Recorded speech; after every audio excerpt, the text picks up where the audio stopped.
Good morning. I welcome you all to yet another video on mains anxiety. This is my previous week test. It's evaluation and marks. And this test had two questions, mains questions.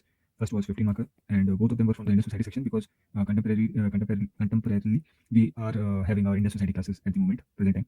So this first question was regarding self-help groups and what are the challenges they face during COVID-19 pandemic, and also their role in the development activities during pandemic, along with the measures which government took in India to promote SHGs. So basically, this question was divided into three parts, and you can, using your discretion, divide the points which you have to write according to the given marks. Means dividing the answers matter, body part.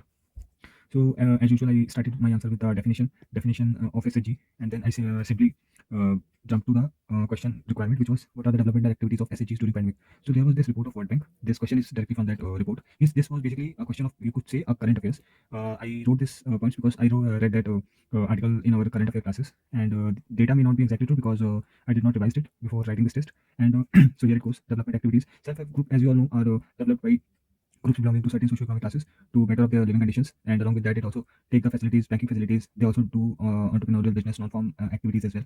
So first point I wrote regarding manufacturing of mask sanitizer and PP kit. This was very prevalent in every news channel as well. You could use this. You can write this point using your common sense also. Then comes the running community kitchens. This is also a very common point to be written. If you cannot recollect the report, then comes raising awareness. There was this problem of fake news and uh, confusion among people. So they also helped in confiscating the false information and using their local network. And the fourth point is providing banking and pension. So there is the provision of loans without collateral. Any member can take it, and without collateral, and that too on the you could say collective guarantee principle. So self-help group basically helped to raise demand to overcome the economic slowdown. You can also means use this point. Then what I jumped on to the third part of the question, which is measures taken by the India to promote self-help group. So the first and the foremost point is it is very crucial to mention this Deen Dayal Antyodaya Yojana, which we know as National Rural Livelihood Mission, and this has the sole motive of poverty elevation in the rural areas, and it has two subordinate schemes under it, which are startup village entrepreneurship. Basically, I wrote this point as second and the third point because I was running short of data to write. Otherwise, they are among the sub points of first point only, which is Startup Village Entrepreneurship Program, and the second one is Mahila Kisan Sashaktikarana Pariyojana. So, what you have to know is that SVEP, Startup Village Entrepreneurship Program, is for the non-farm business, and the Mahila Kisan Sashaktikarana Pariyojana is for empowering women in farm sectors. This is the basic difference on the two. And then I wrote the point of self-employment program. All these points are very well mentioned in that report of World Bank. So you can cherry pick all those points which you find necessary as per the word limit asked in the question. Then interest subvention, as we all know that we are, if you know about the KCC scheme, that usually government gives 7%, take over 7% interest, which is a subvention, and then comes the 3% subsidy from the government side. So this has a similar benefit available to all SHGs getting bank loans plus interest subvention of 3% on timely repayment of SHG. This is a crucial point to be remember. Then I had this entire page left to write conclusion, so I thought to write some more points, and which are I extended on the point of benefit of SHGs. So they act as a pressure group.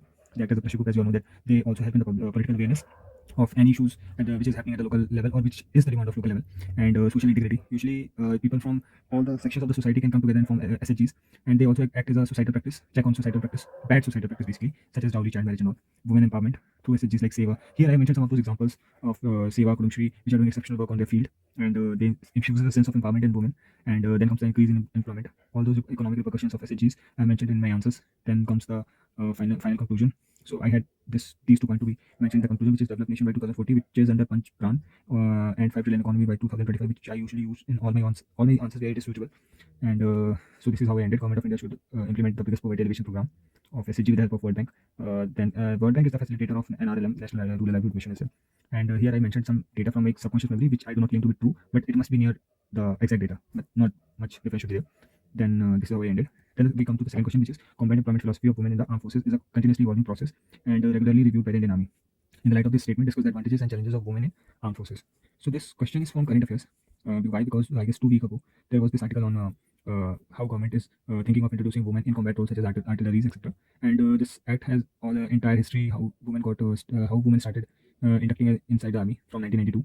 And this is how to understand this question. First of all, we have to understand that the biological difference, which is sex, is a biological term which is based on the biological formations, and gender is a social norm, social formation, which is based on the roles performed by male and female. So this thought of society that women are incapable to perform combat role in army is basically from the socio-economic dimensions of the society. So for the start, I wrote that combat employment philosophy of the women in armed forces is a continuously evolving process. As you all see, all those developments from the 1992 to 2021, and in 1992, when the first started to be getting inducted in the army for non-combat roles such as nurses, doctors, ordnance corps, judges, lawyers, etc. Then in 1993, if I'm not wrong, Delhi High Court termed it as discriminatory, but Supreme Court upheld this improvement based on the prevailing conditions then. So it was in 2017 that the military announced. Basically, we have three forces of armed forces, which is Air Force, then comes the Navy, and then comes the Army. So at the present, if you see the conditions, it is more vulnerable in the Army force. Then it is quite better in Navy, and then it is best in terms of strength of women in combat role in Air Force, which is nearly about 14%. Here in Navy, it is in 6%, and in Army, for all those officers posts which are in combat role, it is nearly 4%.